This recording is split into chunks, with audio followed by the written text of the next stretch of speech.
Wholesale and Department Store Union, UFCW. And I'm also chair of the Democratic National Committee's Labor Council. And I have the pleasure of welcoming you to the first of the Labor Council's 2 meetings during Convention Week. I read on a group chat this morning a note that was posted by a young Democrat. They posted, if you're a union person at the Democratic Convention and you don't go to the Labor Council meetings, it's like visiting the Vatican and not seeing the Sistine Chapel. So what I think I really want to do is to welcome you to the Sistine Chapel of the Democratic National Convention.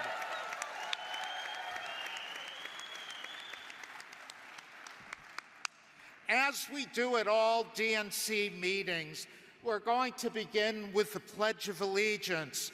And I'm going to ask Eric Dean to come to the stage and to lead us in the pledge. Our brother, Eric Dean, is the international president of the Iron Workers, and he's a good friend.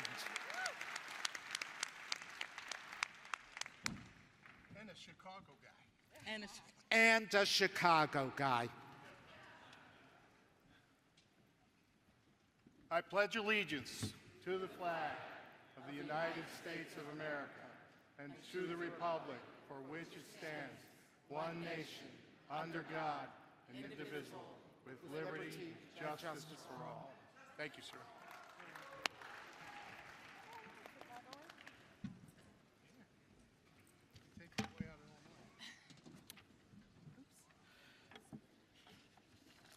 I'd also like to acknowledge where we're meeting. The Democratic National Committee wishes to acknowledge that we gather together to state our values on lands that have been stewarded through many centuries by the ancestors and descendants of tribal nations who have been here since time immemorial.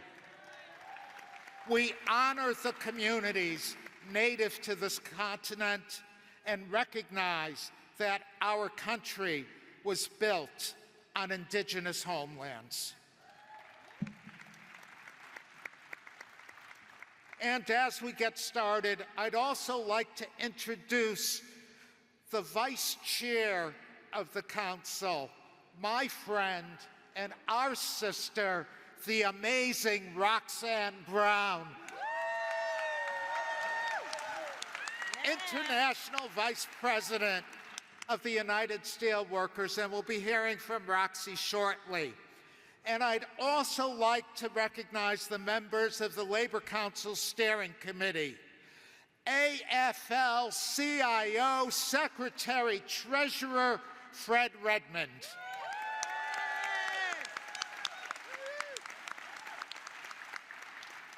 And I know she's on her way, SEIU President April Varrett. Paula Herbert from the National Education Association. Ron Kaminsky from Laborers International Union. Elaine Harris from the Communication Workers of America. Artie Blanco, who works so hard on so many things, from the AFL-CIO. Andre Washington from AFSCME, and Carla Hernandez-Meff from AFT.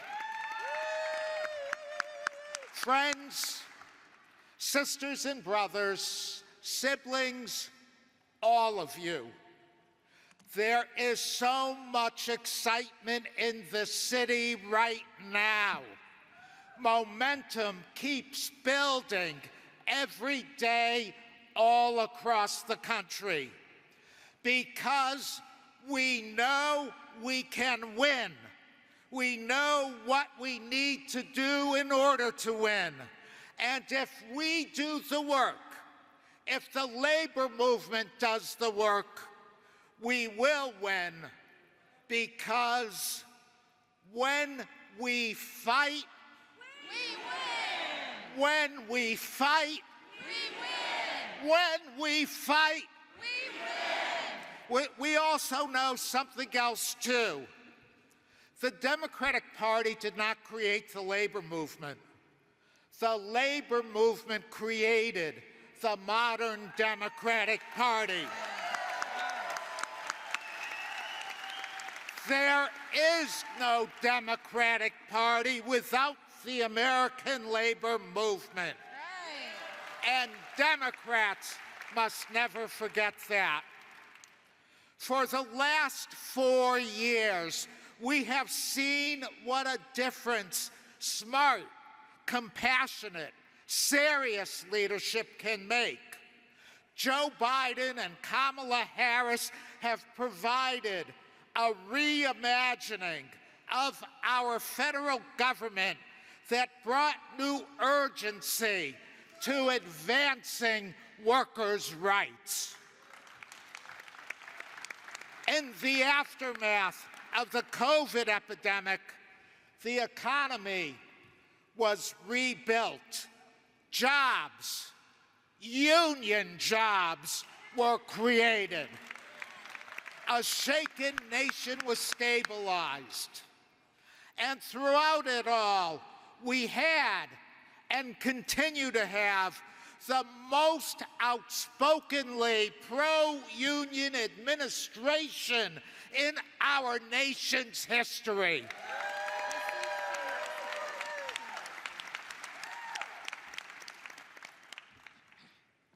An administration that is not afraid to speak out against corporations who exploit their employees and stifle union organizing. On issue after issue, Joe Biden and Kamala Harris sided with workers.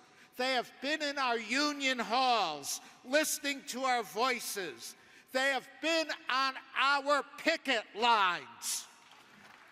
And they have given us a seat at the table in the most important rooms in our government, just as it should be.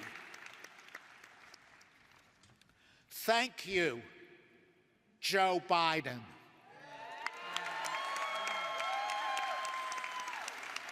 Thank you, Kamala Harris.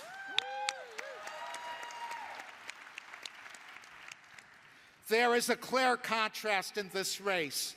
Donald Trump's agenda has at its heart undermining the rights of women, immigrants, African Americans, Latinos, LGBTQ+ people, and working people all across the board. Make no mistake about it. Despite all the pretending, despite all the theatrics, Donald Trump is no friend of working people. For 900 pages, Trump's Project 2025 playbook dives into excruciating detail of how a Trump-Vance administration would roll back workers' rights, curbing the right to organize, eliminating overtime pay laws, gutting health and safety protections, and protections against child labor. On top of that, Trump's agenda would jack up costs and rip away access to affordable health care for millions. Trump and his MAGA Republican Party are no friends to working people and organized labor. They are by and for the billionaires. And if anybody ever had any doubt about that, all they have to do is listen to his interview with Elon Musk last week, where he applauded firing workers who went on strike. Boo is right. But we are better than that. Democrats are better than that. America is better than that. Right. We are better than loudmouth hucksters, con men, and hypocrites. People whose only interest is lining their own pockets. We are better than the parade of greedy flim-flam men, conspiracy theory wackos, proto-fascists, and flat-out weirdos that Trump represents and wants to empower. And now in this election, we need to rise to the occasion. And we need to sink another electoral stake into the heart of this malignancy. Kamala Harris is more than just a continuation of the pro-worker policies of the last 3.5 years. She represents something new and exciting, something bold. She is part of a new generation of dynamic leadership within the Democratic Party. Together with Tim Walz, they represent an optimistic, inclusive view of a nation being challenged by dangerous currents. Our party is the party of hope and opportunity, a party of answers and not just insults, a party that represents every American and is focused on raising everyone up and not tearing anyone down. We are the party of Kamala Harris. We are the party of Tim Walz. And Kamala Harris and Tim Walz may just be the perfect antidote for a nation trying to ward off the sickness of Donald Trump. They are our joyous warriors. Look, it's not enough to be anti-Trump.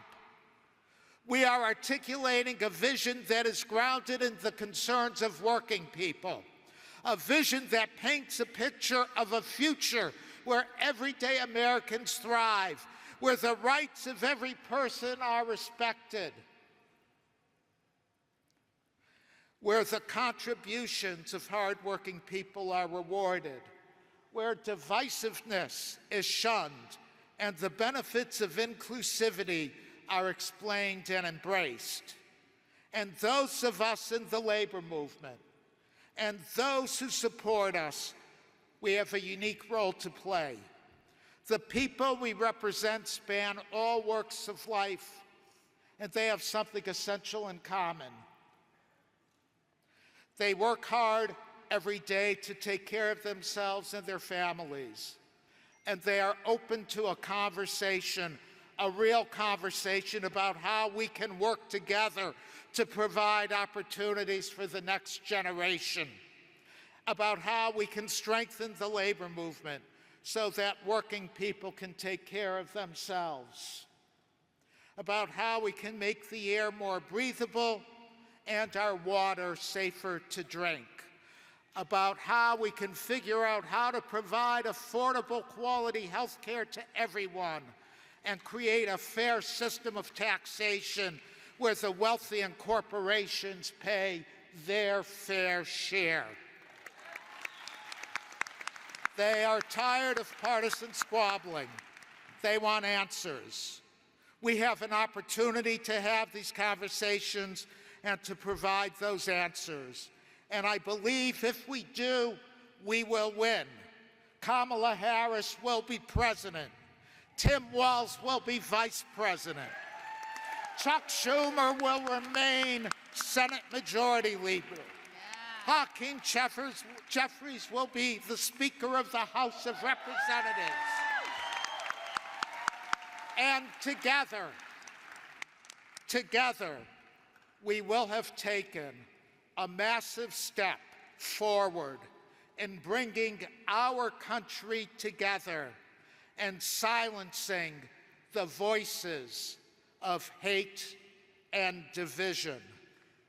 a massive step towards continuing our nation's historic journey towards justice and equity and equality for all, and towards fulfilling the promise of America. Yes. Nice. Friends, sisters, and brothers, and siblings, and everybody, tell me again, when we fight, We win. when we fight, We win. when we fight, We win. thank you all. Great. Love it.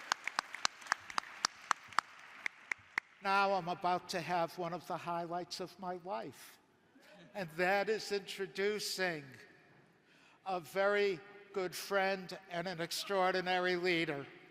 Through good times and bad, Senator Chuck Schumer has always been there for working people and unions. He's always had our back. He's marched with us. Chuck, I have all these nice things to say about you, but I want to say one more. Brooklyn tough and Brooklyn smart. He's never been afraid to go to battle on our behalf with bullies like Donald Trump. Oh, yeah. The current and future Majority Leader of the United States Senate, United States Senator Chuck Schumer. You're great. How are you? Hello, my dear babies. Now, first, we have, please laugh with me. We have to have a moment of appreciation for Stuart Applebaum. Yes. Yes. Because if introducing me as one of the highlights of his life, he needs to have a better life. Anyway, seriously, I've known Stuart, well, let me start by telling a story. So I ran first for the Assembly when I was 23 years old. I had practiced law for a summer in one of these big fancy law firms. I found I was pushing a pencil. I found legal work boring, no offense to the lawyers. And I was pushing a pencil for some fat-ass rich guy who I knew I wouldn't like if I ever met him. So the Assembly district opened up in my district. It was controlled by a big corrupt machine that ignored what the constituency in the area needed. And I ran. The first day I ran, I didn't have much of it. No one thought I had a chance. The first day I ran, I went into my local barber, Frankie, for those of you from Brooklyn, Stuart, on Nostrand Avenue, Frankie the barber. It's now Michael's, the Italian restaurant, but so be it. Anyway, I said, Frankie, he'd give me every haircut I'd had since I was a little boy. I said, Frankie, would you put a poster in your window? He said, sure, kid. And then he said, kid, I never told you this. I'm not only the local barber, I'm the local bookie. You're the 50-to-1 underdog. How much you laying on yourself, kid? But I worked and worked, and I won. And you know why I won? There was only one group that was in my corner. Labor. Yes. Some of the great labor leaders, like Victor Gottbaum and Morty Barr and so many others, rallied to my side because I came from a union family.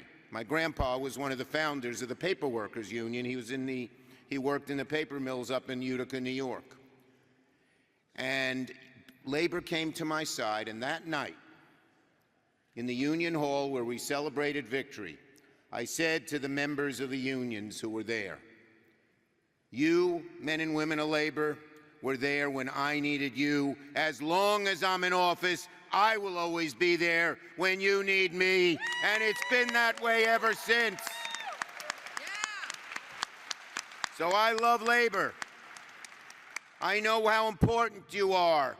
I know that you built the middle class, you and those before you, and if we make you stronger, we will increase the strength of the middle class and have many more people get into it. That's right. And it's going to be led by great people on this platform. Let me thank everyone here. My dear friend Becky, do I love her, from NEA. Roxanne, you know the song? Roxanne. Roxanne from the Steelworkers. The great Stewart. Come up here, Stewart. Stand up. Let's just. And your great, great, great labor leader, Liz Schuler. What a great job she does.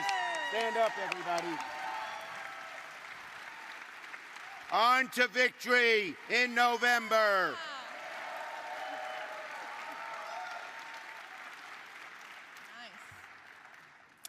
And I know that April Verrett of SEIU is coming on next. What a great union they are.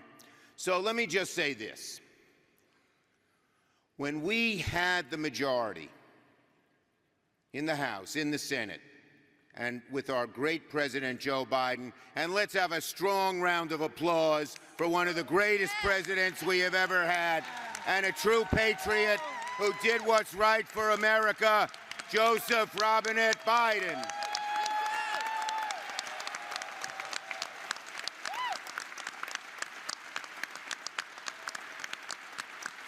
And when we had the majority, we had the most pro-labor 2 years that we've ever had. When those of you, when the Republicans said they didn't give a damn about public workers, we said we did, and we passed over $400 billion to help our public workers keep meeting. Yes.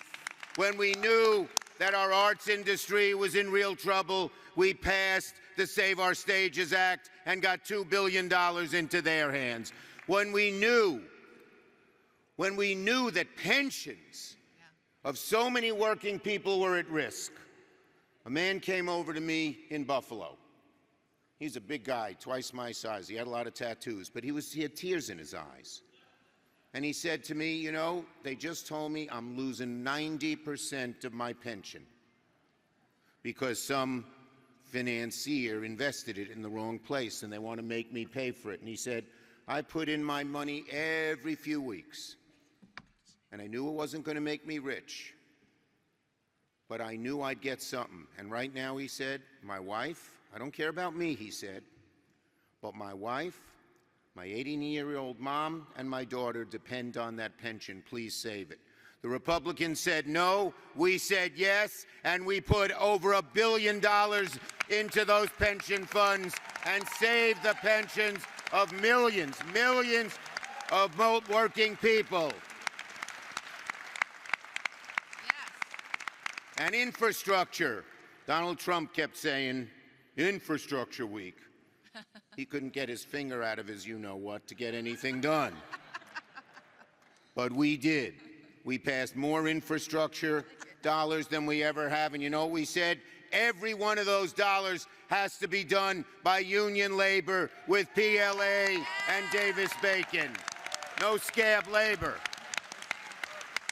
And when we said the CHIPS Act, chips in science, and all those new, we said stuff had to stop going overseas. One of the best things I ever did was vote against NAFTA and not let those jobs go overseas when I was a Congress member. Not only did we say the jobs are coming back, but we said the factories have to be built with union labor and the people who work there have to be union. And we did so much else, so much else. But folks, the most exciting thing we're doing is what we're going to do in November and then in the 2 years after. We're going to do two groups of good things.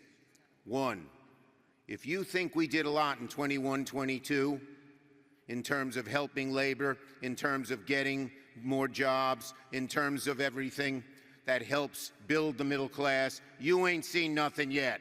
We're going to have even more dollars for all the things I talked about. We're going to improve health care. We're going to make sure we have more job training. We're going to support union apprenticeship programs. We're going to pass the PRO Act so you can organize.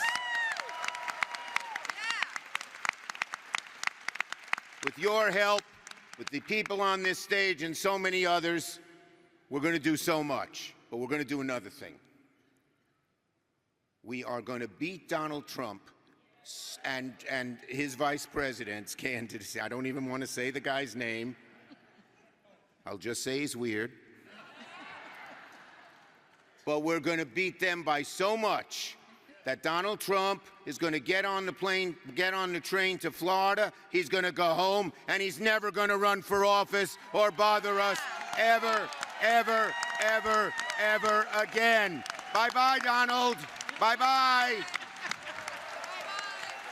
Bye-bye, Donald. With union labor behind us, with the great men and women of labor behind us, he's not going to know.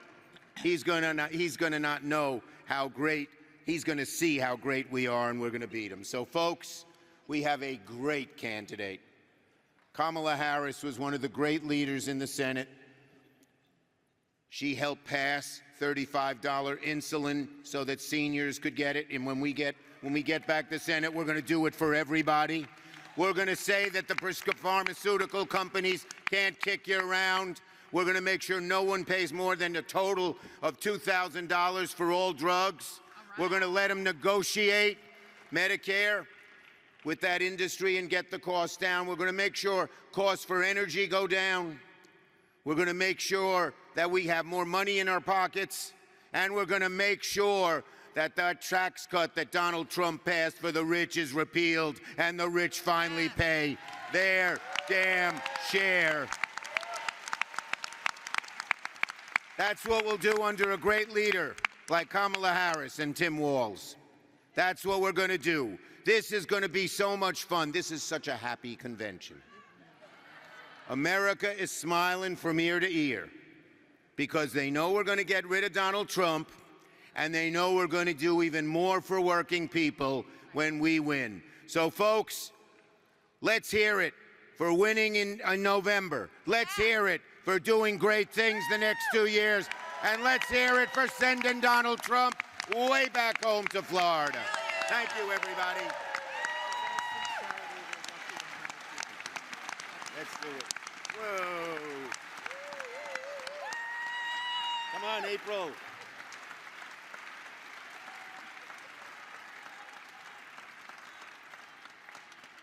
And this is going to be one of the highlights of our lives this great week. Thank you, everybody.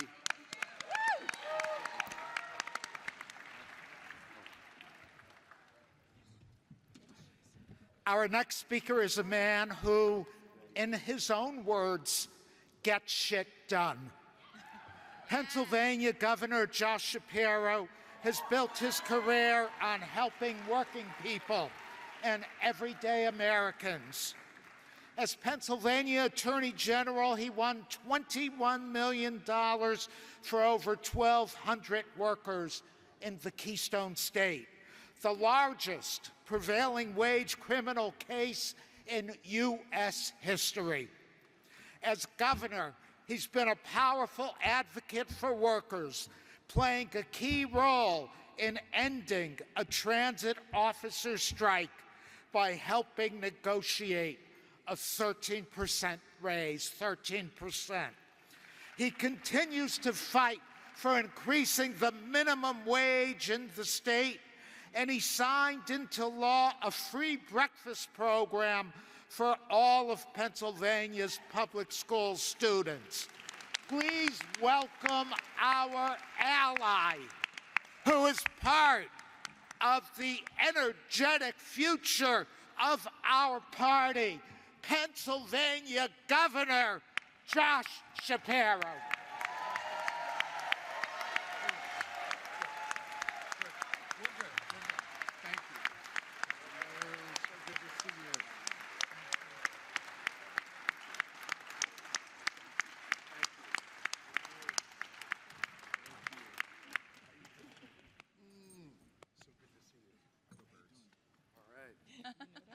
How we all doing?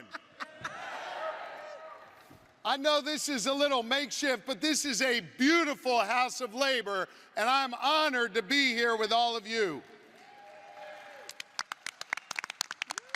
Let me say Thank you to Stuart for the kind introduction. And let me say, I look out in the crowd and I see a bunch of good folks from Pennsylvania here. Let me hear you.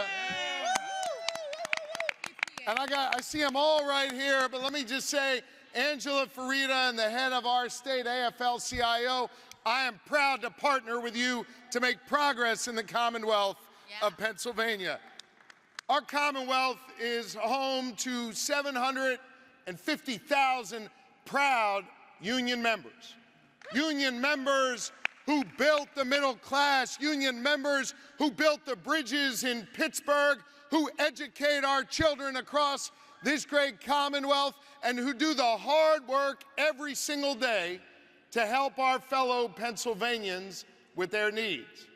I've been there when organized labor in times of tragedy and triumph, when the eyes of the nation were on us, have stepped up and done their part to protect our interests.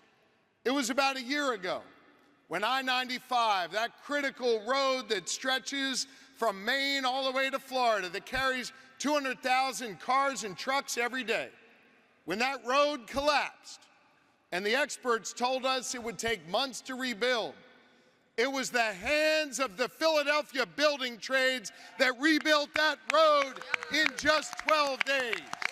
12 days. When the eyes of the nation were on us, it was organized labor that stepped up and did what was necessary to get our economy moving again and to get our families moving again. We see it in big ways and small. The way a child can learn because that young woman dedicated herself to being a teacher. The way that young child can walk to and from school in a safe community because that police officer cares about their community. This is what organized labor has done for us, and I want you to know I will always have your backs. Yes, we have yours. Let me tell you something. I think it is critically important in our Commonwealth and across this country that we treat everyone with a level of the same respect. Whether you choose to be a lawyer or you choose to be a laborer, we are going to respect whatever path you choose, because in this nation, everyone should have the freedom to chart their own course and the opportunity to succeed. That is one of the reasons why on my first day in office as the governor of the Commonwealth of Pennsylvania, I signed an executive order making 92% of all state government jobs no longer require a college degree. 66,000 doors of opportunity were open to people who no longer had an arbitrary barrier holding them back, but instead were welcoming them, saying, we're going to value your skills. We are going to recognize you for your talents, whether those talents were cultivated in the military or in a union hall. We've invested in VOTEC again, and we've invested in, hear me on this, union apprenticeship programs at record levels. And we are using the power of government to put more people to work. For the first time ever, student teachers, Becky Pringle, now have stipends available to them so they can earn a living while they're learning to teach our kids. For the first time ever, sisters and brothers in the building trades, we are using PLAs when we do big work projects in our Commonwealth.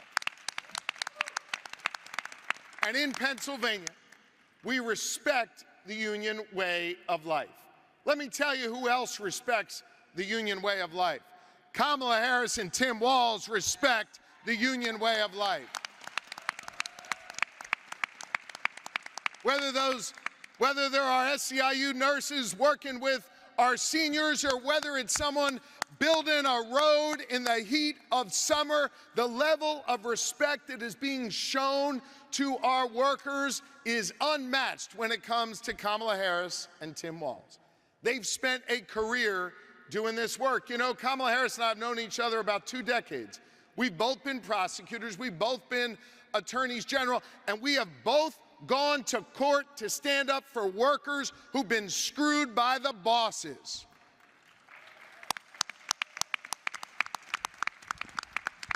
And there couldn't be a more clear contrast in the race for president. Kamala Harris has gone to court. Kamala Harris has walked the halls of power. Kamala Harris has been by Joe Biden's side to stand up for workers. And what has Donald Trump done? Donald Trump quite literally went to the Supreme Court of the United States and petitioned those justices to make this nation a right-to-work nation. Hear me on this. As long as Kamala Harris is president, this will never be a right-to-work nation. Never.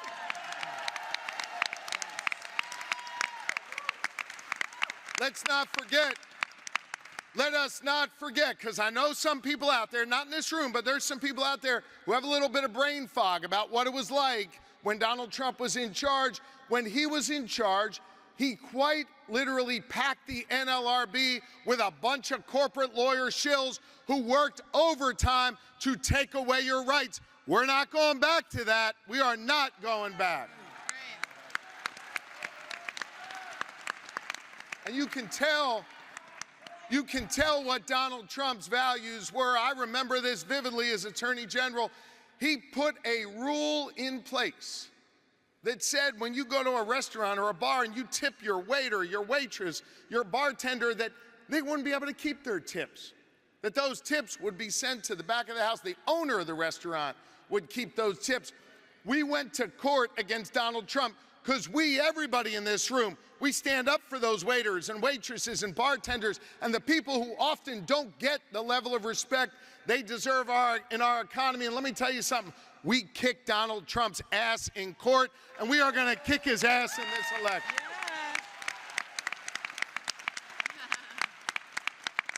You know, in Pennsylvania, I know Pennsylvania is a long word, but a lot of letters in that word. We really, in Pennsylvania, live by 3 simple letters. And they're the same 3 simple letters that Kamala Harris and Tim Walz live by. And that is GSD. We focus on getting shit done for the American people. And I'm so excited to have partners in the White House who are going to work with us the way Joe Biden has worked with us to rebuild our infrastructure, to stand up for our teachers, to stand up for our nurses, our cops, our firefighters, and do the hard work necessary to move this country forward. Now, here's the last thing I want to say to all of you. I know that this is a moment where there are real threats. There are real challenges. And Donald Trump poses a serious danger to our economy, to our workers, and to world affairs. But notwithstanding those challenges, I want you to know I am more optimistic and hopeful than ever before. And I'll tell you why. Because throughout our shared history, over the last 248 years ago, the first chapter of which, written in Becky Pringle's hometown of Philadelphia, it has been patriots constantly coming together to write the stories of our American history in ways where when the story and the chapter begins, it always ends with us in a better place. Every chapter in our American story has ended with us being more just, more free, more tolerant.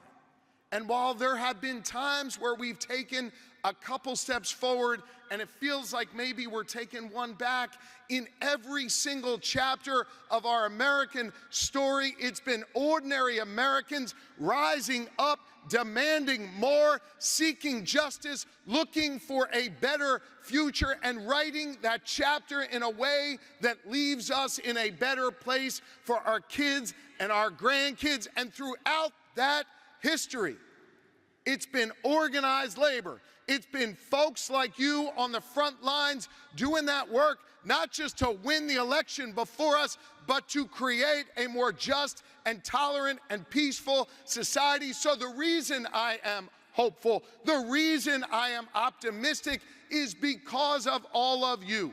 We have been here before. We have triumphed through adversity, and we will do so again over the next 80 days. My friends in organized labor, the task now falls to each of us to win this election, to write the next chapter, and to build a more just and tolerant and inclusive society. Are you with me? Yes. Then let us do the hard work. Let us get this done. Let's elect Kamala Harris and Tim Walz and build a brighter future for all Americans. Thank you all. God bless you. Let us get to work. Thank you. Thank you. Thank you.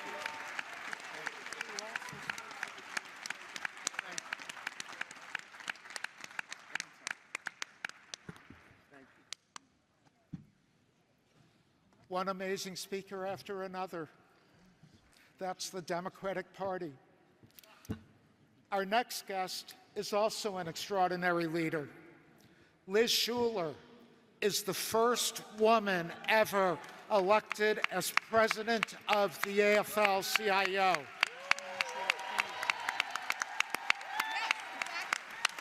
It's a position she earned with her determination, smarts, compassion, and skills.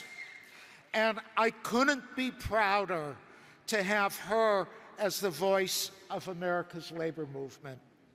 Under her leadership and vision, the AFL-CIO is adapting to the changing world of work and embracing the diversity that is making the modern labor movement a powerful force for societal change. A strong, forward-thinking AFL-CIO is what the labor movement of the 21st century needs to harness the power of all workers. And Liz Schuler is the person we need at the helm. As we continue to fight to bring workers power and a voice that cannot be ignored, it is my honor to introduce the president of the National AFL-CIO, our sister, Liz Schuler. Wow, oh my God. Oh, thank you. Go get him.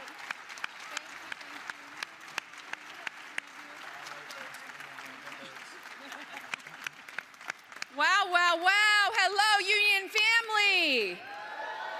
You're beautiful. Look at the power in this room.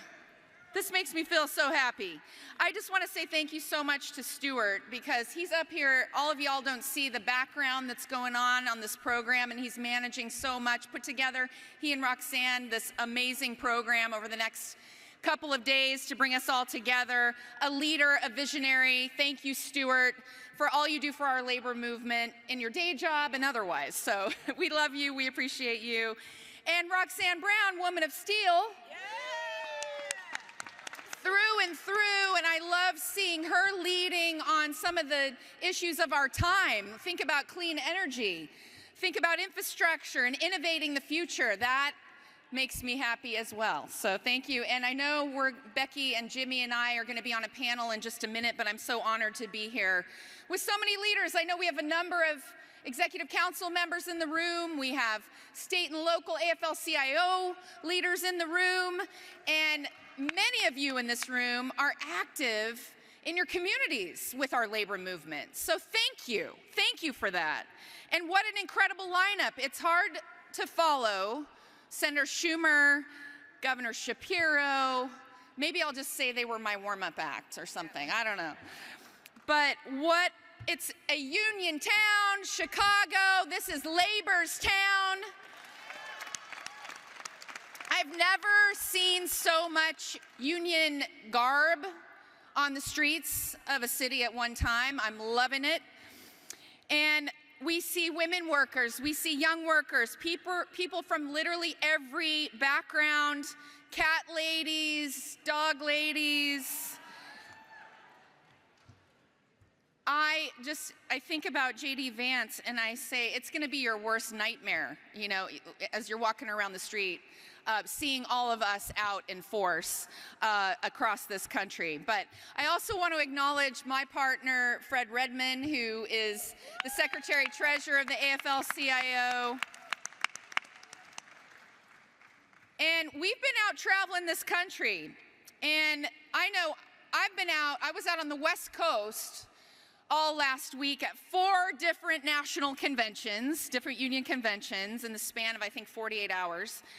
Cement masons, plasters, sheet metal workers, nurses, bus drivers, municipal workers, across these conventions. I just got this feeling that all these people, no matter what walk of life you were from, were so fired up and so excited about this moment that we have in front of us. The second you walked into the room, union leaders were excited, members, our allies. You can just feel it. You can just feel it. Do you feel it? That's what I thought. That's what I thought. It's because of Kamala Harris and Tim Walz and this unbelievable, you know, we're talking about joy. We're talking about hope. We're talking about opportunity. It's such a welcome contrast, and people have just been missing it for such a long time.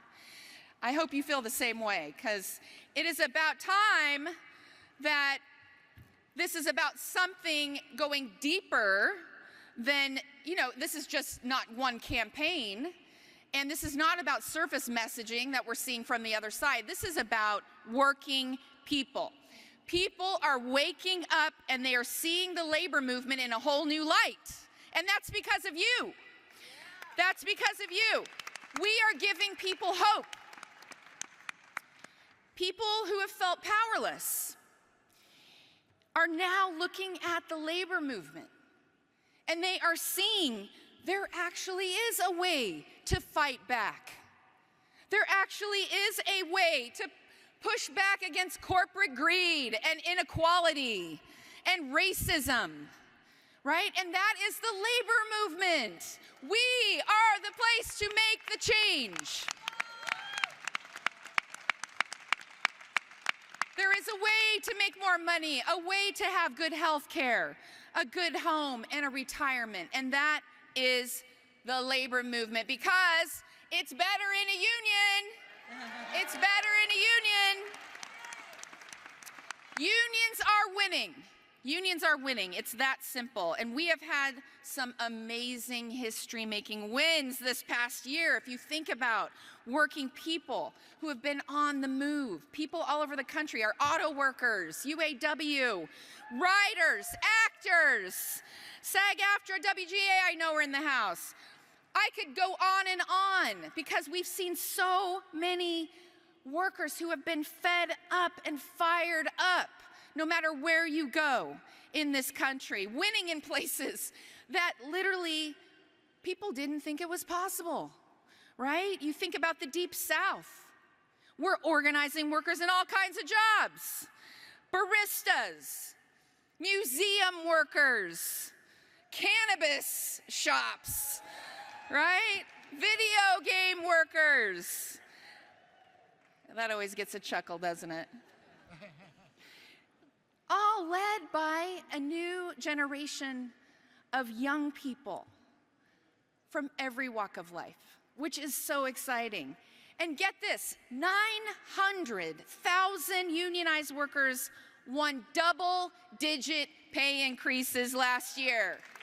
That is astounding. This is our time. This is our time, because we have momentum, but momentum only matters if you do something with it, right? And that's what this week and this election are all about. And this is about the largest mobilization of working people this country has ever seen. That is what the labor movement's going to deliver. That's right. Let me say it again. the largest mobilization of workers in American history that we're going to deliver to the polls. And this isn't going to be some top-down Washington, D.C. thing, right? This is going to happen on the ground, in our communities, with these historic investments that you just heard about in our local infrastructure. They're coming to life. People are feeling it, especially in the swing states. And this is about a member-to-member and our families and our households kind of program. And that's what you all will deliver. Because I'm going to leave you with a couple data points, okay? We are going to be the difference makers because every data point tells us that people trust their unions more than their friends and more than their families. I don't know what that says about their families, but they trust you. They trust you. And in battleground states right now, Kamala Harris is plus 15 among union members. That's incredible. In non-labor union households, she's negative 2 points. So you see the margin right there. And we are the ones that are going to make the margin and take this campaign to the public. But if we turn out union members in higher numbers, we got this, right? Now, all we need is for you all to go back into your communities and talk to your friends, talk to your neighbors, talk to your families, your loved ones, because we are going to leave Chicago fired up. I know that we're going to have a ton of momentum, but my fear is that we leave here thinking that, oh, this is all over. We got this. Okay, that's what I thought, because we got to leave here and actually double down, right? Bring in 1, 2, 5, 10 more people to the polls between now and November. What about signing up for a day of action? Raise your hand if you're from Pennsylvania, Wisconsin, or Nevada. All right, we got days of action going on this weekend that you can be a part of, right? And then there's Labor Day. That is our day. And that's in a few weeks. And we have to maximize it. And you are going to turn out big walks and canvases on Labor Day weekend. That's our kickoff, right? So betterinunion.org, visit our site if you want to sign up with our central labor councils, our state federations. We've got program running everywhere across this country. I'll say one more thing as I close. It's really easy to watch Trump kind of implode in these speeches and these interviews. It's a lot of fun to watch. But this event, well, first of all, let's just talk about the press conference. Did anybody watch the one that he did talking about the, quote, pain of working families at his private golf club? Yeah, that's the speech to roll out an economic plan, right? And there is no plan. Nobody ever focuses on that. It's easy to watch him flail. It's easy to watch him sort of lose his focus. But that is how we felt in 2016, okay? We cannot take a single day or a single vote for granted. That's right. We have to remind people, we have seen this movie before for 4 years, and guess what? It was a horror movie. Remind people that Kamala Harris walked picket lines while Donald Trump crossed picket lines, and J.D. Vance was giving TED Talks to billionaires. Remind people that this is literally life and death for the right to join a union, the right to strike, the right to organize. So I know this group is ready. Are you ready? Are you fired up and ready? Yes. Are you ready to make history? Yes. Are you ready to win?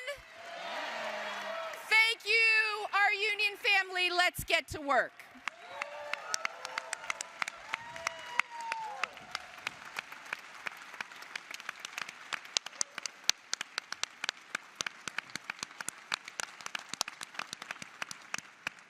We are now going to have a panel consisting of 3 amazing labor leaders.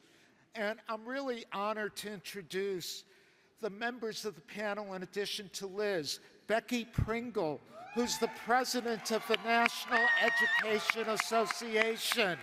She is the leader of the largest union in the United States and the largest professional association in the United States, representing over 3 million educators.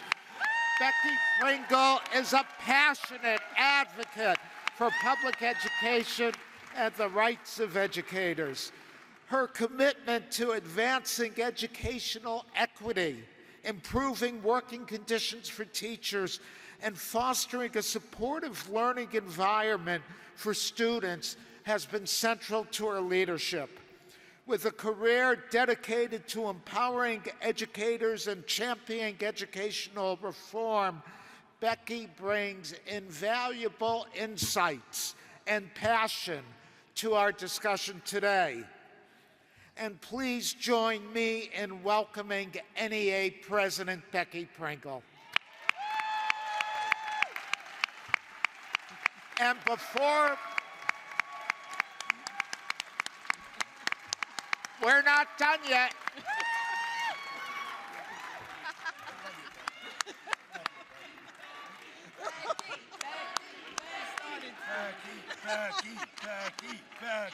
And we're joined by another truly remarkable union leader, and that's Jimmy Williams, Jr. Yes. Jimmy is the general president of the International Union of Painters and Allied Trades.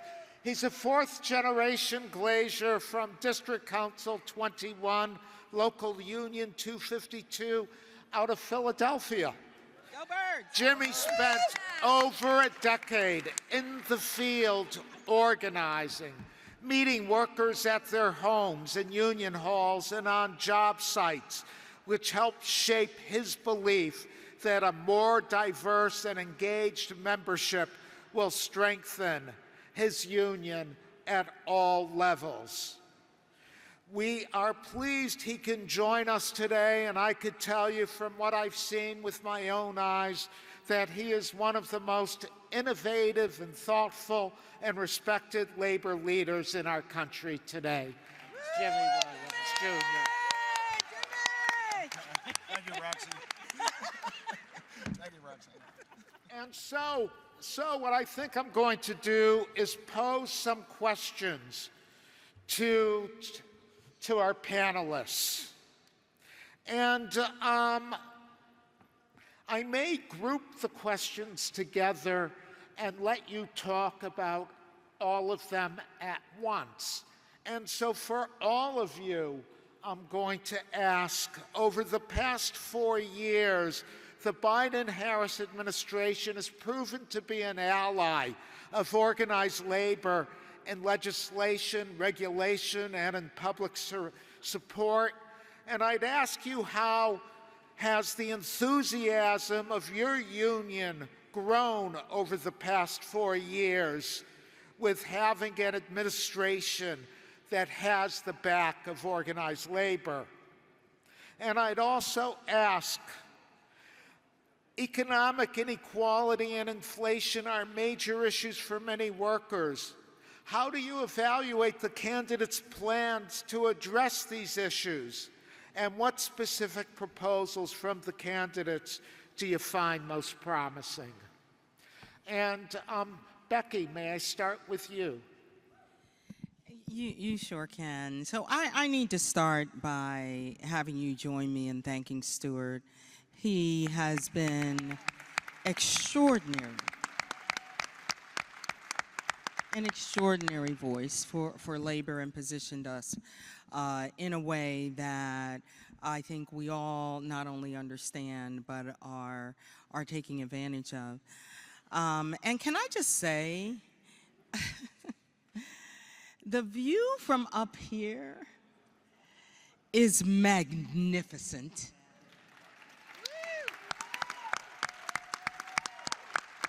Just looking out at you, this is what I know. This is what I know. Labor. We're going to win all the things. We're going to win all the things. We're going to win all the things. That's what's going to happen. Now, I'm going to settle down and answer your question, Stuart. I just need to say that. I taught middle-level learners the wonders of science for over 30 years. And as I have this incredible honor to serve as president of the National Education Association, I actually had the chance to see our 3 million members really lean into an administration that when they said they were going to partner with us, they actually did that. And Stuart, I'm glad you framed the question that way because we knew the legacy of Joe Biden and his commitment to education. We knew the work that Kamala Harris had done throughout her life to support public education and educators, the people who had dedicated their lives to educating America's students. But for us to see a president who not only said the U word, but lifted us up in ways that we had never seen before. And to be able to see educators, not just our teachers, but all of our educators, our support staff, all of them. And for his very first speech, for him to use his bully pulpit to say that we need to respect educators, we need to pay them in a way that reflects the important work they do in this society. So, sir, when you ask me how that impacted and mobilized our members, you saw that throughout these four years. And of course, he didn't just stop there. He made sure that he had a vice president who believed in that too. And so as Vice President Kamala Harris traveled across this country, not only did she lift up educators and the rights of unions, but she built partnerships to try to actually get at the 5-alarm crisis that we know exists in this country today, which is the educator shortage. She is the one who led the efforts to partner with our HBCUs and our minority-serving institutions and our tribal colleges in a way that we could actually attract and retain educators of color. She was the one that is the one that's leading our work inside of our schools around clean energy, making sure that we have reduced the emissions and working to make sure that our members have the training and support they need to lead on that effort. And so the reason I was appreciative that you talked about the entire administration, because it gives me the chance to talk about the people that Joe Biden and Kamala Harris surrounded themselves with. People like Secretary Walsh, who put in place, talk to us, educators, about being part of the registered apprenticeship program, which had never happened before. And Secretary Schuler, who is continuing that work. It gives me the chance to talk about partnering with Secretary Cardona in ways that, regardless of the people on that MAGA-rigged Supreme Court trying to take away all this administration has done to reduce student debt, did that stop them? It did not. It did not stop them. We continue to push on reducing student debt for our students. So when you talk about what this administration has done, and then when we imagine what Kamala Harris and our teacher, Tim Walz, are gonna do, this is what I see. I see us reclaiming public education as a common good in this country. That's what I see. I see Kamala Harris and Tim Walz actually transforming public education in a way that it is a racially and socially just and equitable system that prepares every student, everyone to succeed in this diverse and interdependent world. That's what I see, Stuart. And with unions, with labor, we will what? Win all the things.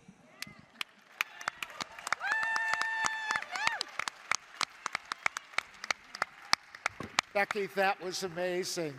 And Jimmy, I'm sorry to do this to you, but you have to follow that. You're next. What she said.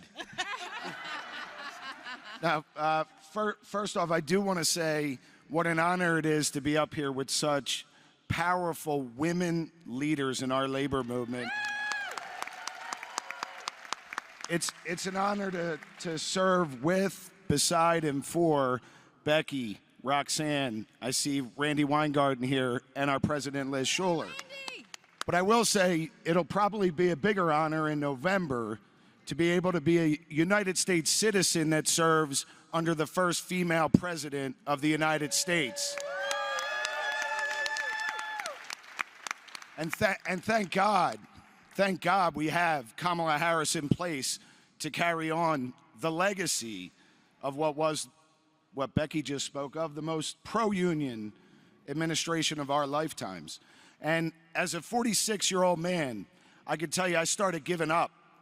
I really did start giving up on whether or not politicians could live up to the promise that they've made to the labor movement over the course of my lifetime. And honestly, I never thought I'd see the day. But when I think about all of the things that have been done to help the average construction worker in this country over the course of the last 4 years, I honestly have to pinch myself. I do. All the way going back to the passage of the bipartisan infrastructure bill, early in the Biden-Harris administration. The implementation of that bill is just starting to hit right now as we speak. And it's life-changing jobs for people that want to make a difference and want to raise a family in this economy. But it went beyond that. It went beyond that with the passage of the Inflation Reduction Act and the CHIPS and Science Act. And these jobs that are already starting to come online right now are impacting and changing communities as we speak. And we can't go backwards to what was before. And we finally have a chance to go forward with a vision that is inclusive, one that knows that the future workforce of this country may not look like me. It certainly may not look like me, but there's room for all at the table in the American labor movement and under a Kamala Harris and Tim Walz administration. And we have that on the ballot, and our members know that as well. Our members can feel the difference as we speak. We've experienced in the construction industry 2 years of our best growth, and that's just the start of what the next 4 years could look like if we elect Vice President Harris. And our members can feel that. And it goes a step beyond that. It's not just our members. It's those workers that want a chance at a union as well. Those immigrant workers that need the American labor movement to organize them. They know that the only path forward is to have a president, Kamala Harris, because what Donald Trump has done to the immigrant worker in the construction industry cannot be tolerated for the next 4 years. We have a choice. And our members that want to be members know that that choice is on the ballot this November. And thank you, Stuart. Get off your phone. Thank you, Jimmy. We talk about amazing women leaders, and I also want to recognize Randi Weingarten, who is an amazing woman leader as well. And we'll be hearing from Randi shortly. And I see she's talking to the former Secretary of Labor, Hilda Solis, and thank you for all the work you did on behalf of us. Liz Yes. Let me give you a slightly different question, if I could, to wrap up this panel. How does the AFL-CIO plan to mobilize union members and workers in support of their preferred candidates at every level? What strategies are being employed to ensure high voter turnout among union members? Well, thank you again for that. And I just have to say, I'm so proud of the organizing that our labor movement has done, both for this DNC, because we are 20% of the delegates at this convention. Look at you. I mean, that takes organizing and hard work and laying the groundwork over a period of a long time to get here. So I'm just so proud of that. And in fact, we are 20%, I think, of the possible pool of votes to get Kamala Harris and Tim Walz into office, right? So that is the stakes. We can actually, as I said earlier, turn out in higher numbers than the public. And I'm talking about union members, but I'm also talking about householders. Because if you think about that, you're knocking on that door, you talk to the member, but you also have the universe of several other people in the household, right? So that's a 2x, 3x kind of impact, right? So we want to use all of our tools in the toolbox.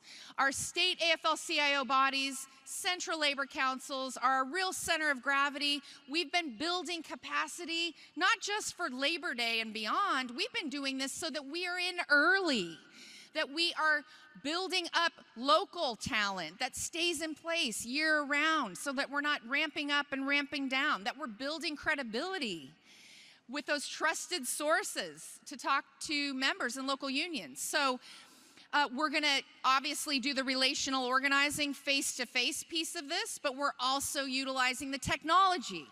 We're getting better and faster at our targeting and our data, and using things like TikTok, right, to get the message out there and be innovative.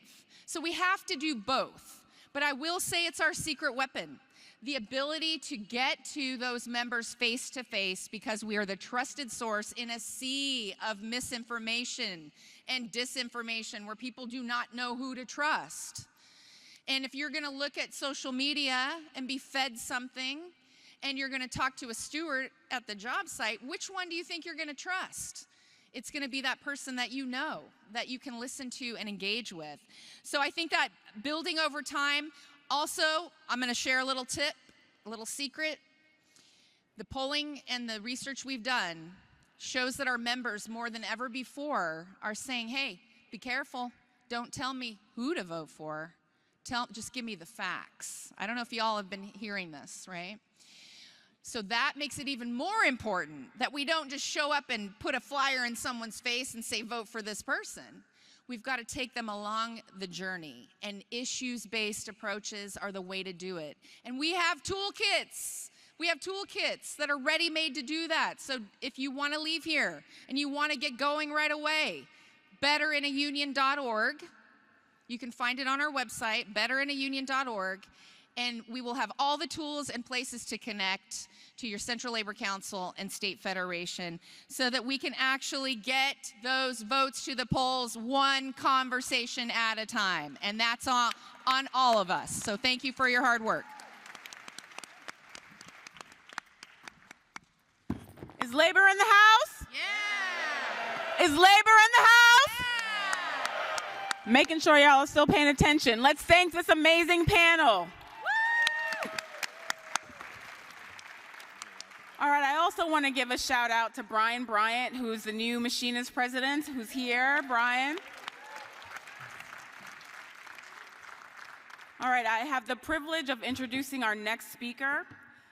Miguel Cardona has spent a lifetime furthering education in America, first as an elementary school teacher and principal, and later as Commissioner of Education in Connecticut.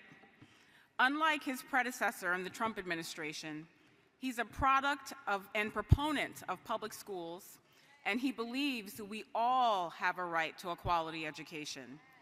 Working in the Biden-Harris administration, he's helped wipe out over $132 billion in student loan debt. even while the program has been attacked and handcuffed by the right-wing Trump Supreme Court.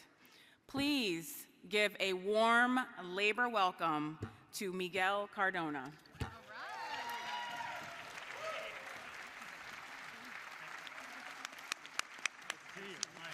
Thank you, thank you, thank you. Okay, you. How we doing? We feeling energized? Well, good, we should. We have an amazing ticket, and we're gonna win. We're gonna win. Look, I can feel the energy here in Chicago. I got in, a little bit of delay, about 2:30 in the morning. Strong coffee, and the energy is keeping me moving because we have a bold, inspiring, and unifying path forward under Vice President Harris and Governor Walz. That's what this election's about. It's about our future. Vice President Harris and Governor Walz are fighting for a future that every American can see themselves in, where our middle class is strong and our freedoms are sound. And you can't talk about middle class without talking about the important role of our unions in our country.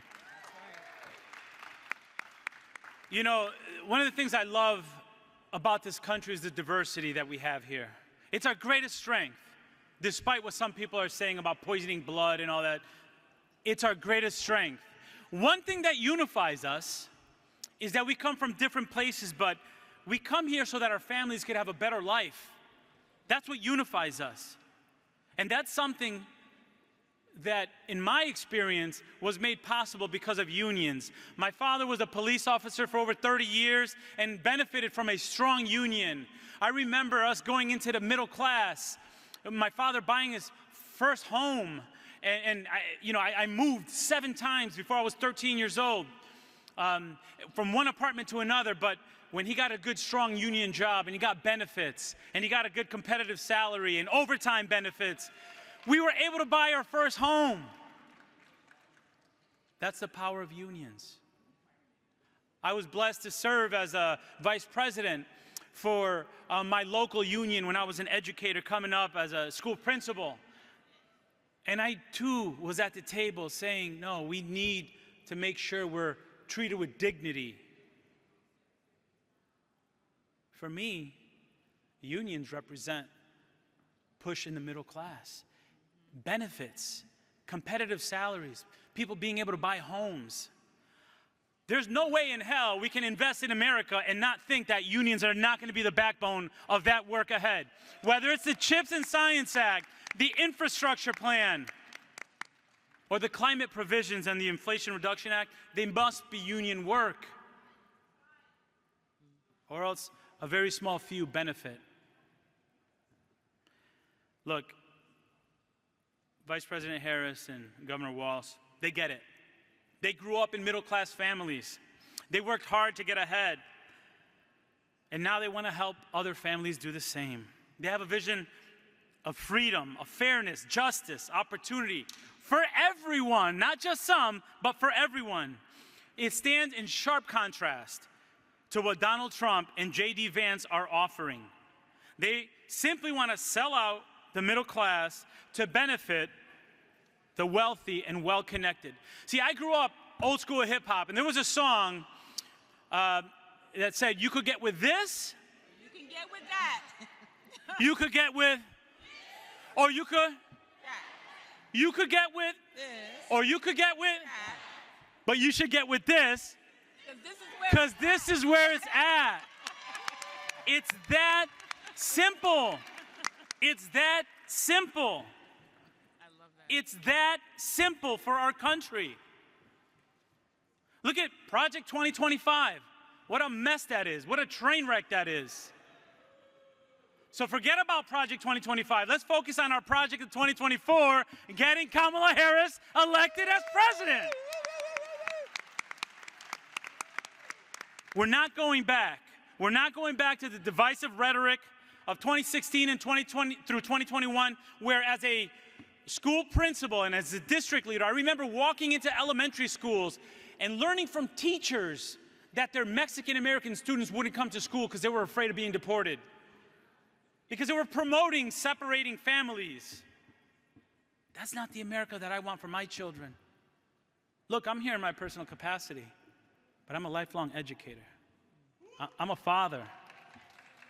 The title of Papi is my favorite title. And I'm going to do everything in my power to make sure that we're clear about what's at stake, that you could get with this or you could get with that. And clearly, they're not like us. They're not like us. They're not, right? They're not. So when we go to the polls this fall, we can choose our future. And we're all going to have to answer the question, what kind of country do we want to live in? The choice is very clear to me. My message is, damn it, let's wake up, let's make noise. There has to be a sense of urgency. And as a lifelong educator and father of students in schools, we need to pay our teachers more. Yeah. Period. Period. That is the middle class. That is the middle class. Yo, let's get to work unapologetically defending democracy, defending freedom, defending liberty. And to do that well, not only do we need the Harris-Walz ticket, but we need Democrats up and down the ballot to win, because we need the Hill. We need the Hill. So let's all do our work. Let's put in the work. Let's roll up our sleeves. Let's get it done. We can do this. We will do this. Thank you. Thank you. Thank you. Thank you. Thank you. I love the hip hop. Thank you. Thank you I gotta so do it. much. Gotta do it. Randi Beshear.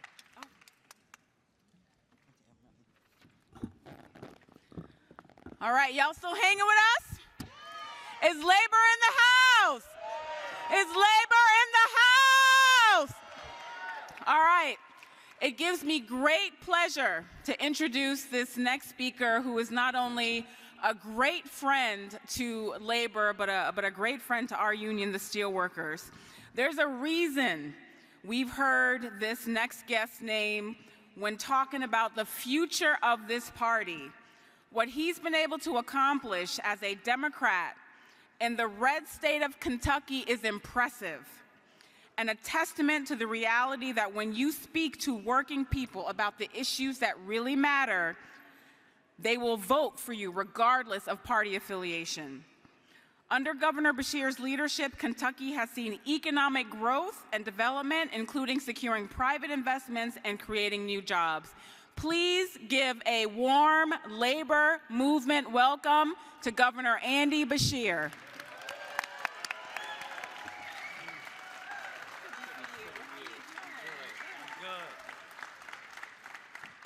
Folks, my name is Andy Beshear, and I am the proud pro-union governor of the Commonwealth of Kentucky.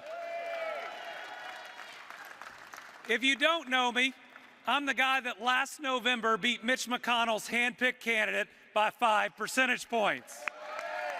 I'm the guy that last November beat Donald Trump's hand-picked candidate by more than 5 percentage points. And I'm a guy that's going to help Kamala Harris beat Donald Trump again this year and become president of the United States.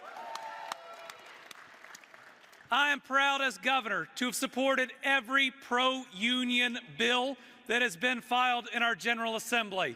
And I'm proud that I vetoed every anti-union bill that has passed since I became governor. And I'm here to say, under a pro-union governor, Kentucky has never done better. Folks, we have broken every record for private sector investment, new jobs, wages, exports, tourism, you name it. We're seeing recidivism at an all-time low, and our drug overdose deaths are going down. Good things happen when you have pro-union leadership. And that's why we have to elect Kamala Harris and Tim Walz this November. Right. I think about under the Biden-Harris administration, along with our leadership in a state like Kentucky, where they've passed right to work for less, where they've repealed the prevailing wage. Still, with every attack they've launched at us, union membership has increased for 2 straight years. And that's why we have to win this election and continue this type of leadership. See, I recognize organized labor has been fighting this fight for decades. You get, like I get, that while we are invested in this election, most people wake up thinking about their job and whether they make enough to support their kids. They're thinking about their next doctor's appointment. They're thinking about the roads and bridges they're going to drive that day. They're thinking about the public school they drop their kids off at. I'm proud to be a 100% pro-public education governor. And they're thinking about their public safety. When you don't reach, when you don't meet those everyday needs, it's hard to get to anything else. And that's where labor has been in good times and in tough times. Fighting for better wages, fighting for better conditions, fighting for our families. You look at organized labor and they help build the strongest middle class this world has ever seen. They've helped our families do better year after year after year. We owe so much to each and every one of our unions. Let's give them a big thank you for their decades of service. Folks, we need your help. We've got a chance to elect one of the strongest pro-union tickets that we have ever seen. Kamala Harris is smart and she is strong, and that will make her a good president. But she's also kind and has empathy, and that will make her a great president. You look at what she fights for, standing up against the corporate interests, and you look at who she's running against. The contrast could not be more stark. This is the must-win of our lifetime, because you heard Donald Trump talking to Elon Musk, didn't you? You heard what he said he'd do to any striking workers, didn't you? That's because Donald Trump has never followed a contract he signed. And if you want to know how I know, it's because of multiple bankruptcies and 34 felony convictions. So listen, we need your help, and we got a lot of leaders that are behind me that I'm going to cut this thing short for. We just have weeks left before this election. What's on the line for my kids and yours is so important. I think about the fact that my mom, my wife, and my daughter have had a constitutional right stripped from them. I think it's our job to strip Donald Trump from ever being president ever again. And I think we need to prove to this country, when you oppose labor unions, when you oppose our educators and public education, you will lose. So, folks, I'm proud to be that pro-union, pro-public education governor. I'm going to keep fighting the fight in Kentucky, and I'm going to travel all around this country. I'm going to travel to the places that most people don't go to make sure people feel seen, to make sure that people feel heard, to make sure that in the future 7 states don't determine the presidency, that everyone has a seat at this table, that everyone is seen, that everyone is valued, and that everyone is welcome. Thank you all very much.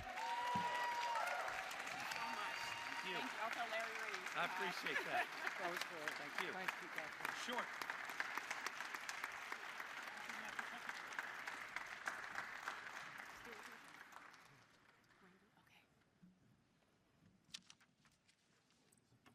All right. It gives me the greatest pleasure, I don't even need to read notes for this one, to introduce our next speaker, and that is someone who needs no introduction. I can't tell you, as a young sister, yes, I'm still young, coming up in the labor movement. Thank you, girl. There are certain people that you look to as North Stars, and this next speaker is one of my North Stars. Please join me in welcoming the incomparable, the incredible President of the American Federation of Teachers, Randi Weingarten.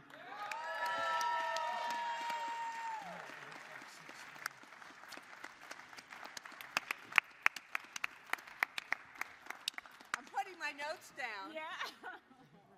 I love you. The hour is late. People are starting, people have left. Yes. Not starting to leave.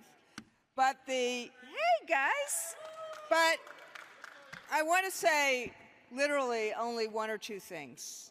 Because notice today, for those of you who have stayed for the whole time, notice who showed up in this room. Mm-hmm. Notice that there were so many people who showed up in this room that this room is well over the time in terms of speaking.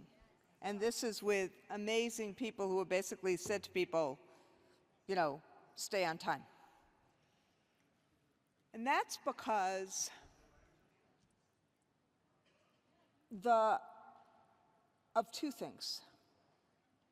You, and also the people that we have recently elected.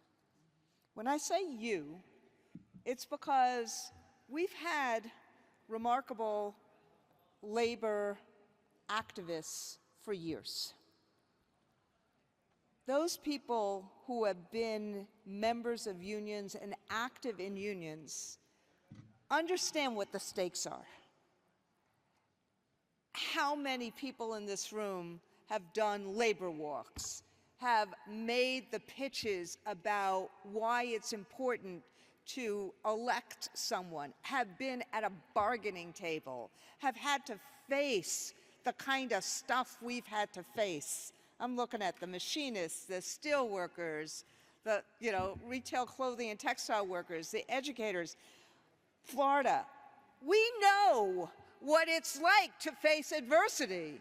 We know what it's like to face challenge. We know what it means to survive, to thrive. But we also know we need people in public office who are not going to just try to get our vote, but they're going to earn our vote, and they're going to use that vote each and every day that they are in office. And we know the difference. We know the people who have said, oh, where else are they going to go? How many times have we heard that? So I am actually here right now to say, I've been through a lot of these folks. And Joe Biden, as president, did something that I have not seen any other president of the United States do, including dear friends of mine and including people who, as a social studies teacher, I taught about. And that is, he walked that walk every single day. When he said he was pro-union, he acted pro-union every single day. And tonight, we're going to honor him for who he is and what he represents. Because when he said he was pro-union, it wasn't that he was pro the union leaders, it was that he was pro our members each and every day, and what he did helped our members each and every day.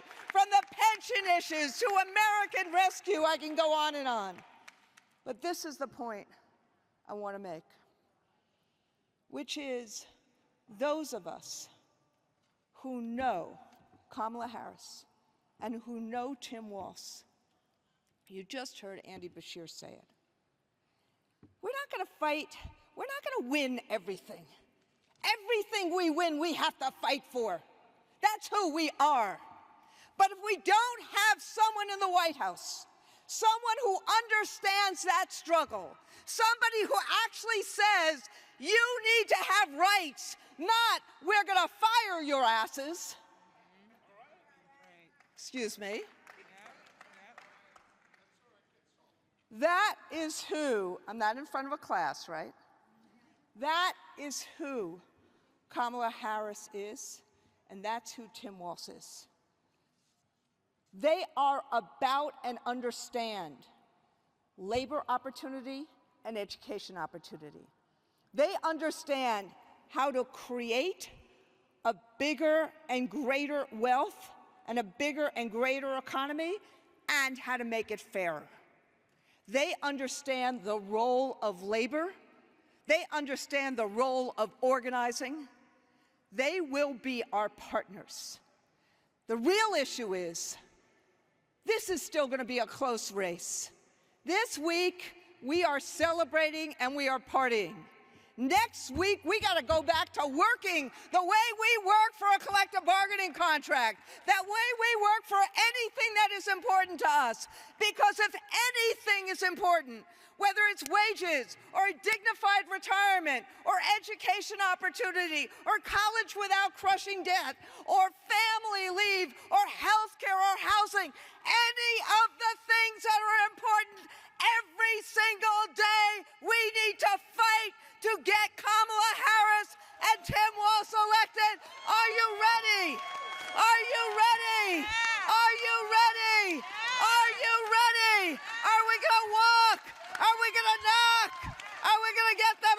Good. Thank you.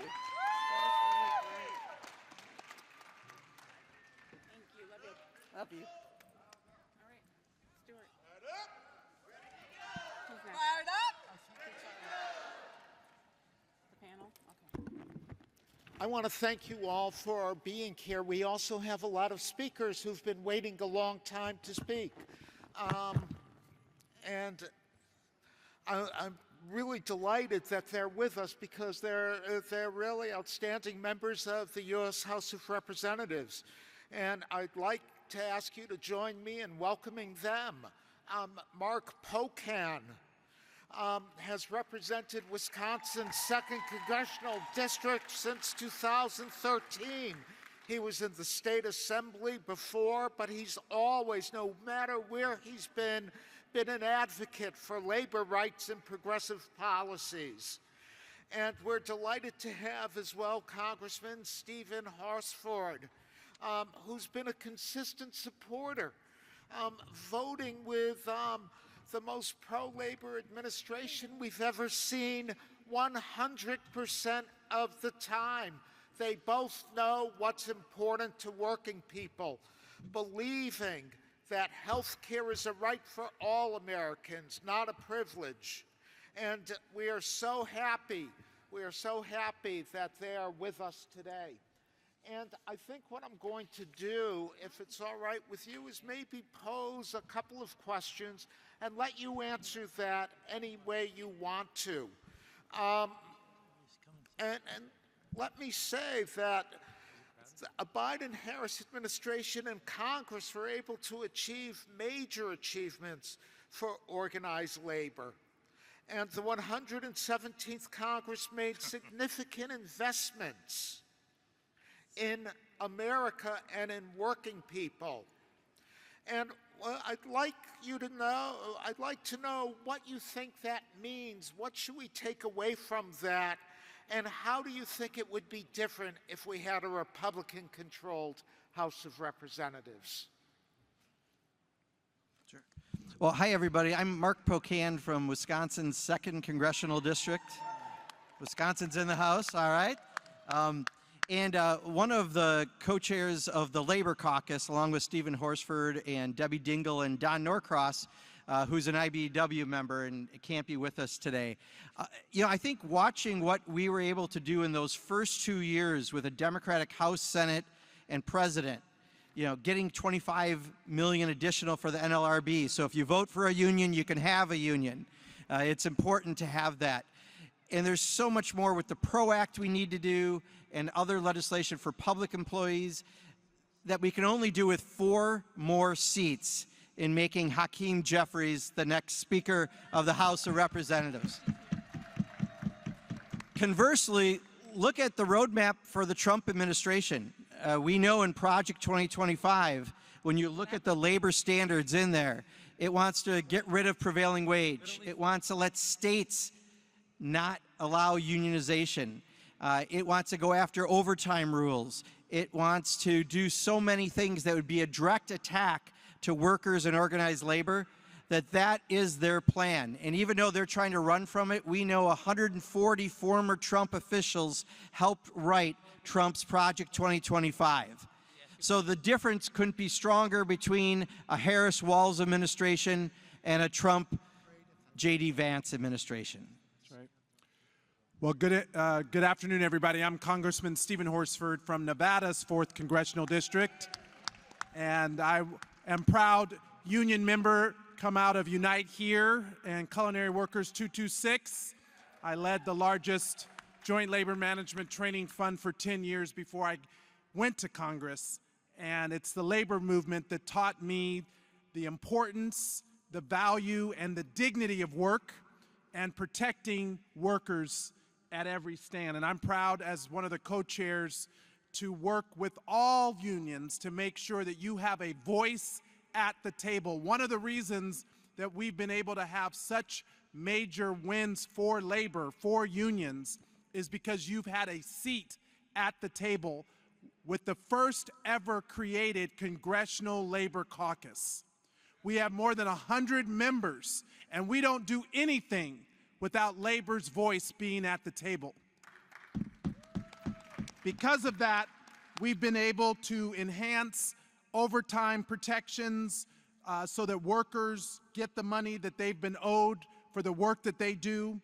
I'm focused on raising wages, making sure that we protect all workers, whether it's public sector or private sector unions, making sure that the project labor agreements and Davis-Bacon provisions are in all the major provisions of the law that we pass.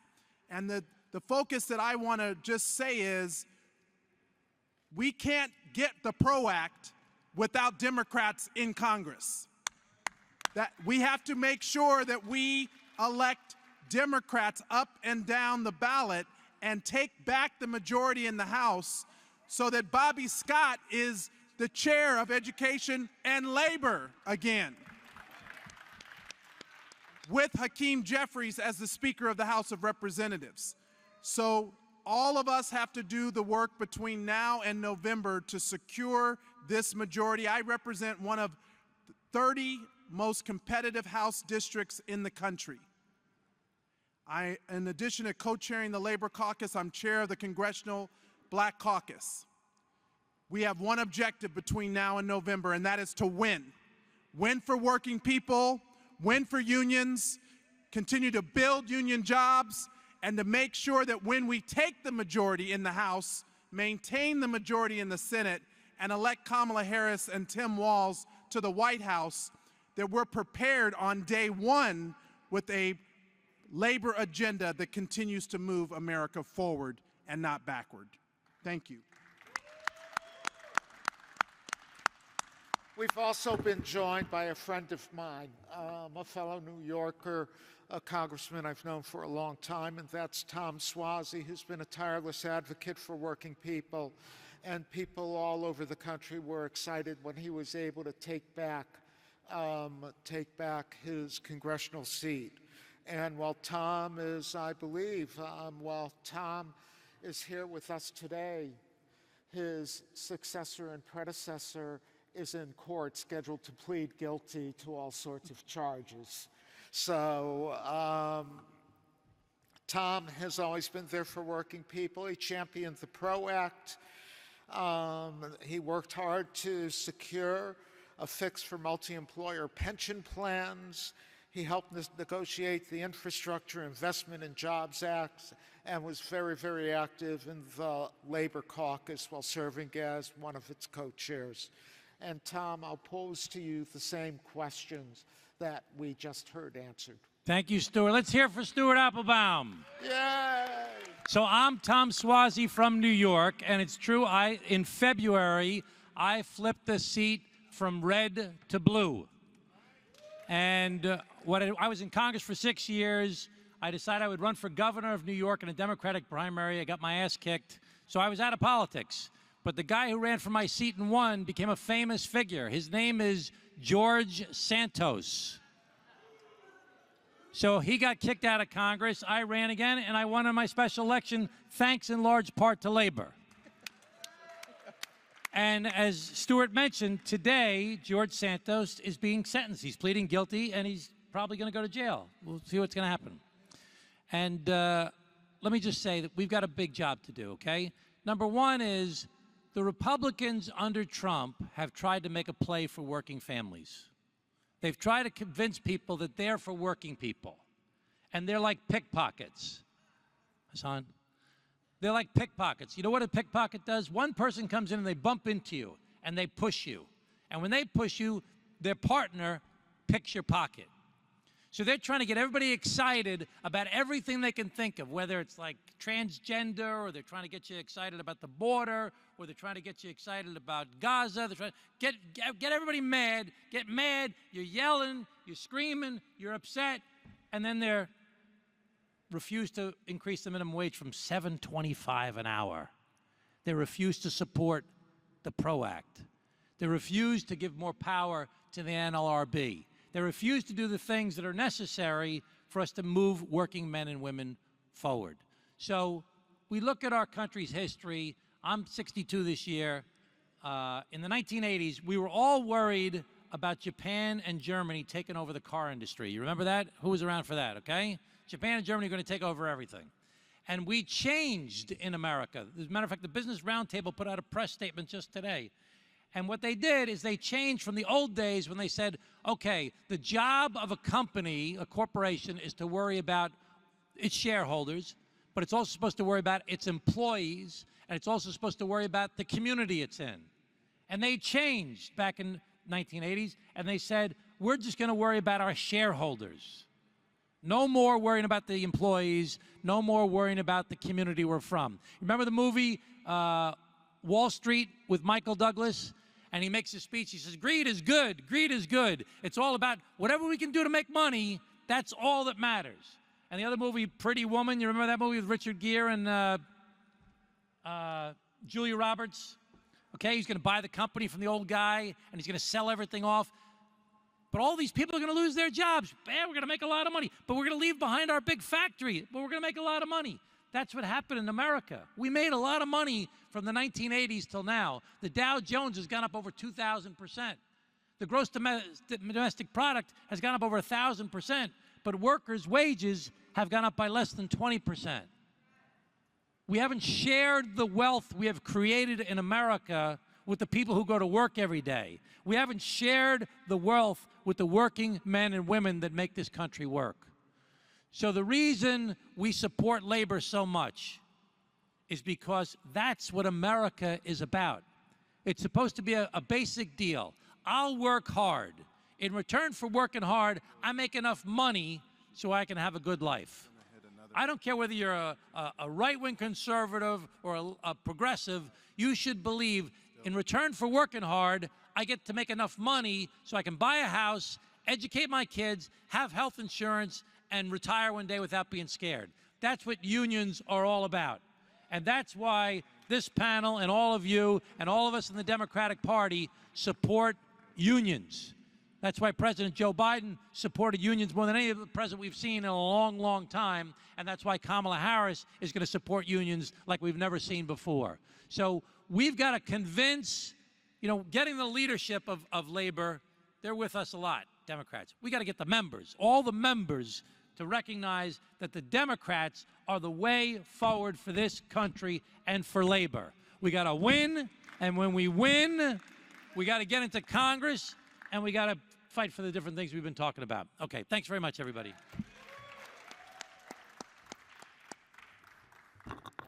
Let me ask you two things. I'd ask you, to all of us who are here, what is it that you think we should be saying to our members about why they need to be more active than before, especially in making sure that the Congress is democratic? And also, let me ask you if you have any other final thoughts you want to give to the people in the audience. Yep. Well, I'll say again, from a job standpoint, building union jobs starts with making sure that we strengthen and support and fund apprenticeship programs.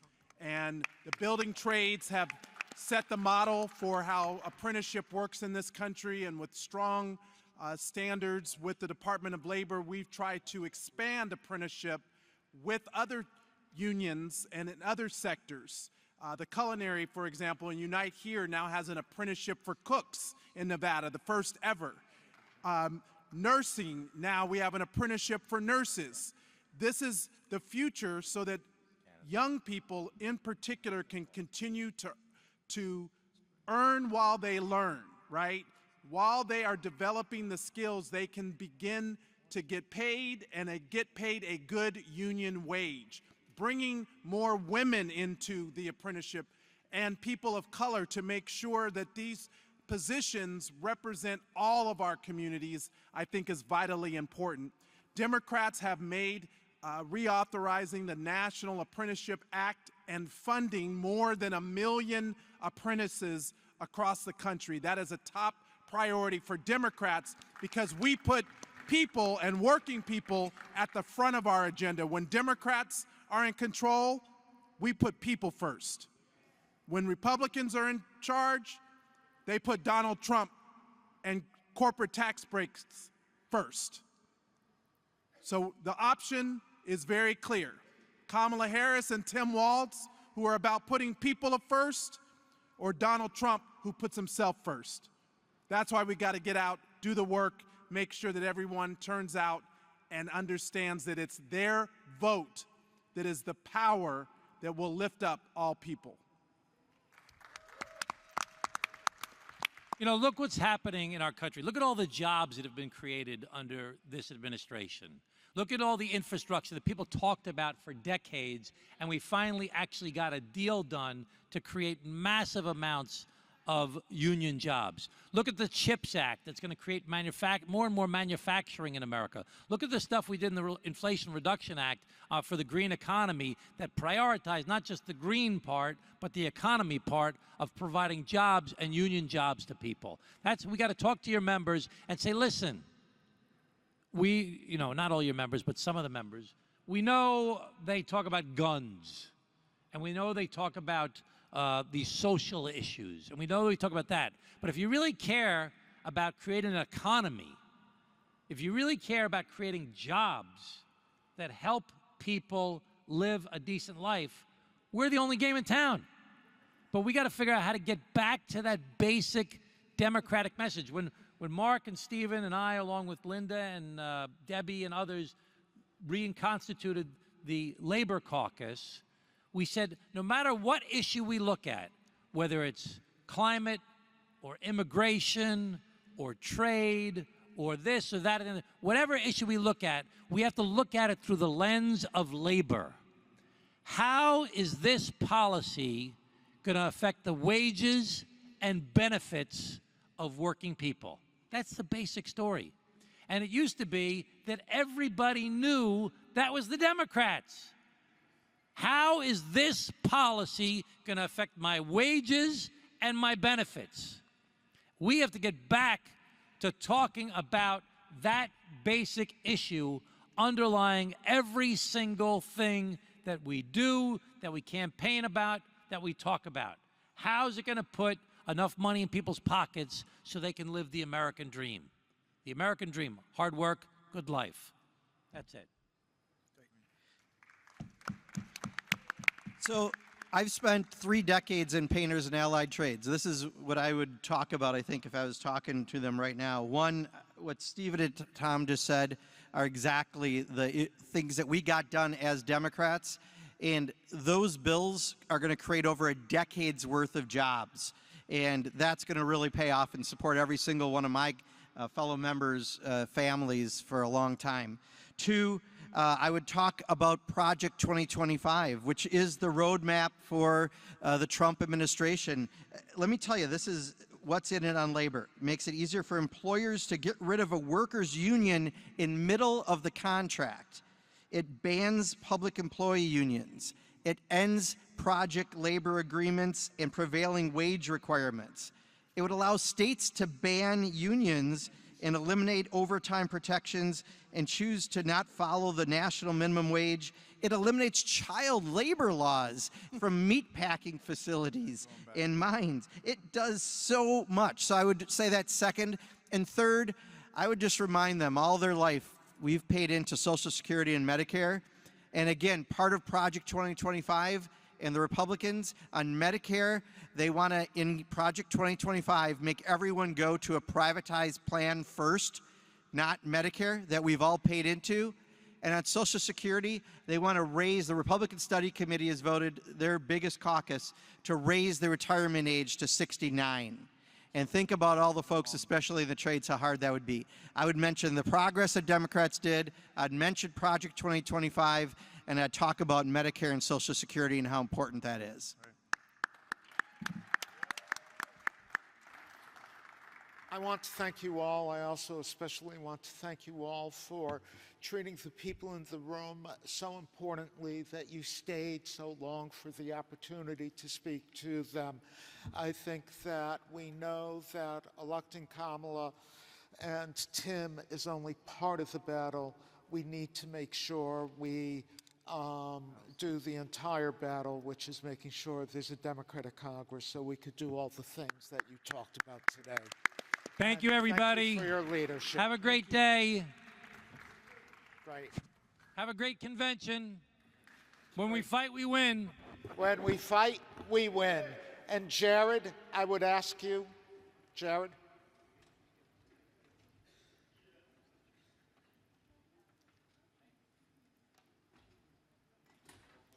I'm not sure if we have another speaker. I'm waiting to hear from Jared. Jared?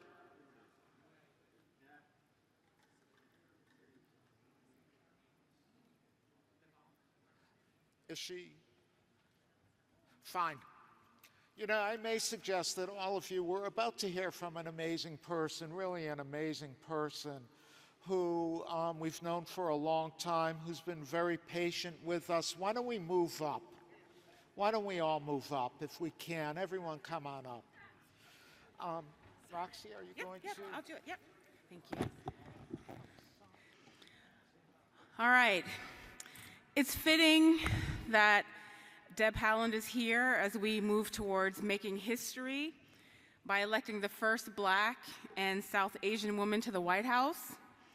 Deb is a trailblazer, one of the first 2 Native American women to be seated in Congress, and the first Native American woman in her position.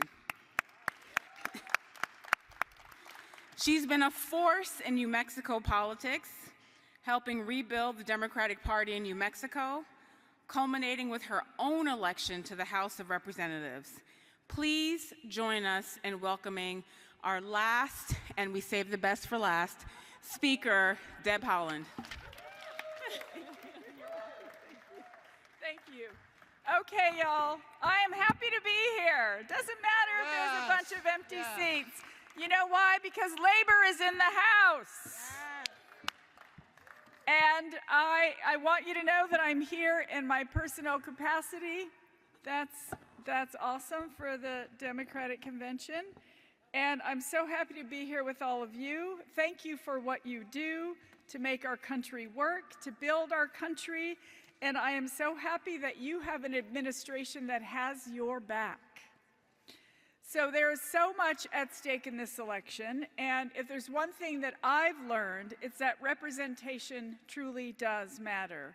At a time when women are losing rights by the minute, the climate crisis is hurting communities across the country, and the Republican agenda threatens to make life harder for everyone.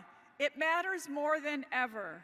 We deserve to have a voice in laws and decisions made about us, to have someone behind the desk who understands what Americans go through every single day. You know, I've lived most of my adult life paycheck to paycheck.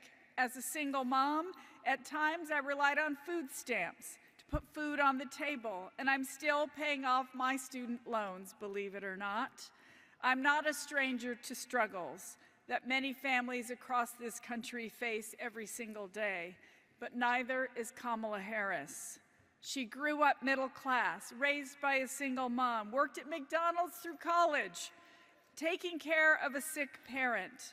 And Tim Walz knows exactly what it means to raise an entire family on a teacher's salary.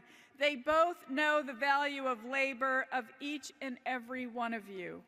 There is so much value in having elected officials who understand the struggle because they've lived it. That's something her opponent will never understand.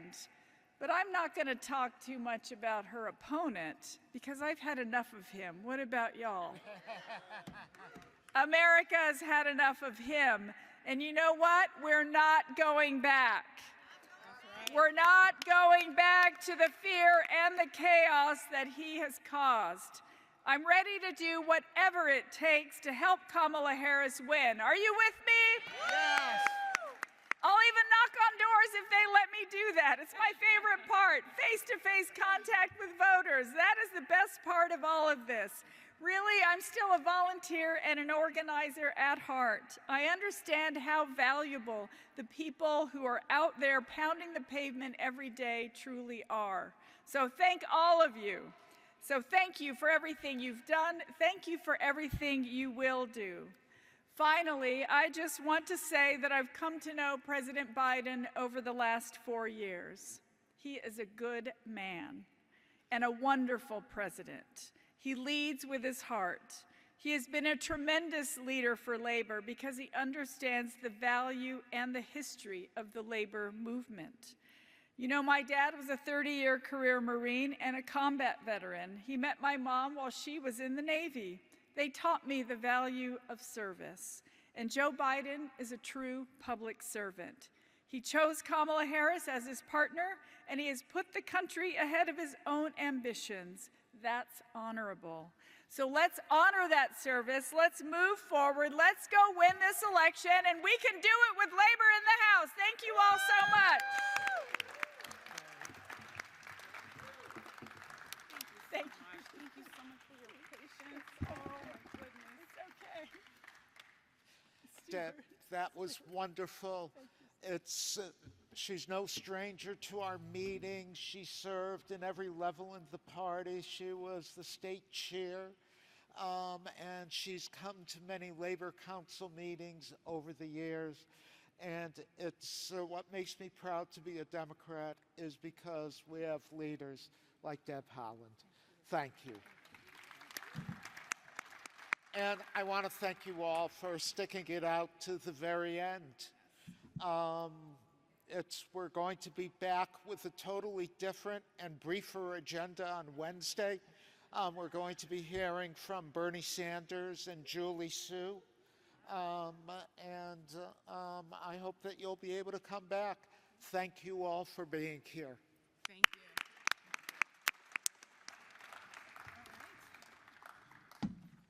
Okay. Day one done. Day one done.